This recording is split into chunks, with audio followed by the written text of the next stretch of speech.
Hi, my name is Amy, and I'm going to be reading How to Build a Hug, Temple Grandin and Her Amazing Squeeze Machine.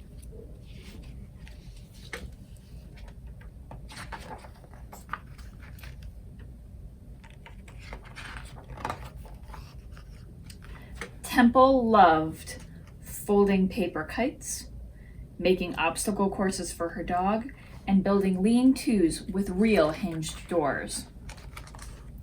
Temple did not like scratchy socks, whistling tea kettles, bright lights, or smelly perfumes. And Temple really didn't like hugs. When other kids looked sad or lonely or scared, Temple could see that hugs cheered them up. If people were really grateful or happy, they passed out hugs like cookies.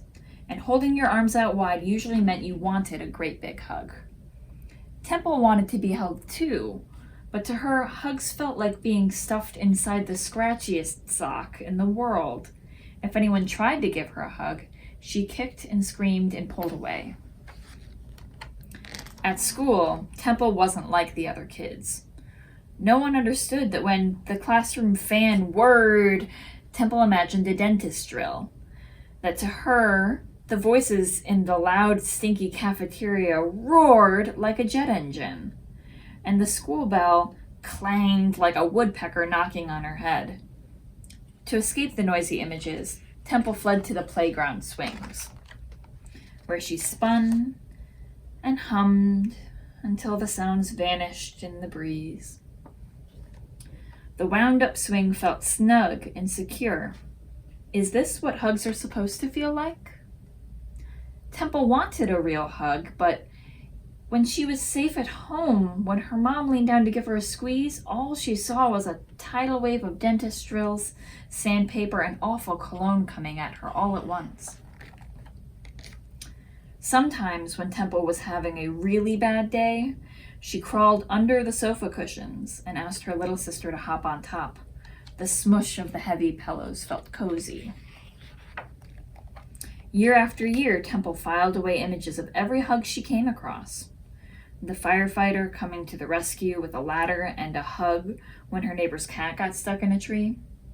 The teary-eyed couple at the train station embracing as the whistle blew. Her little sister wrapping her arms around their mom just because. And once, when Temple was in her front yard building a maze for her pet mouse, she heard a baby wailing like a fire engine and looked up to see Mom swaddling her fussy child in a blanket. As the mom swayed back and forth, the cranky baby instantly hushed. How do hugs do that? When she got older, Temple attended a special boarding school that gave kids like her a chance to grow. Temple made friends, excelled in art and science, won ribbons for her excellent horseback riding, and kept building things like model rockets, a lift for the school's ski slope, and a tiny swinging door for the resident cat to go where it pleased. Around her, Temple saw families hug goodbye in September and hug hello in June. And Temple missed her mom too, but she just couldn't express her feelings the same way. Would she ever get a hug? At the end of the school year, Temple was invited to spend the summer at her aunt's ranch in Arizona. Temple kept busy drawing and painting, reading books about inventors, and fixing things around the farm. She even made a machine that opened and closed the ranch's heavy front gate. In the yard, Temple trotted the horses and fed the baby goats, letting them push up against her hands as they nuzzled for bottles of milk. She watched newborn calves take their first wobbly steps and noticed how they flinched when tickled by flies, just like she did when people tried to touch her.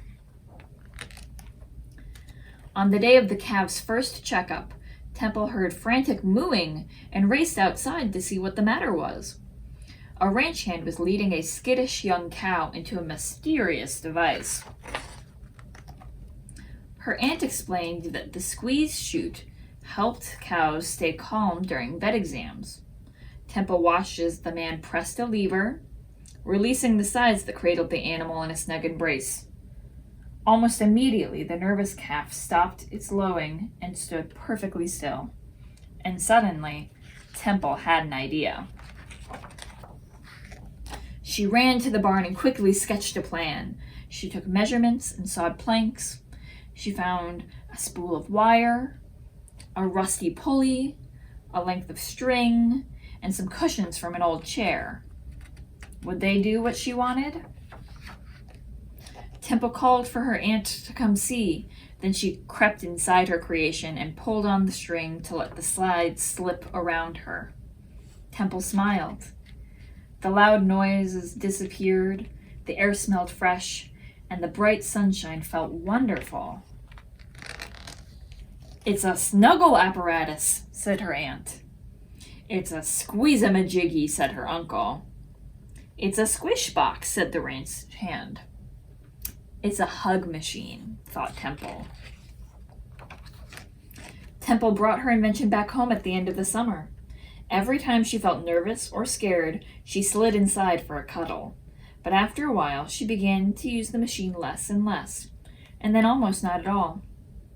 And then one day, her machine broke. And she knew that only one thing could cheer her up.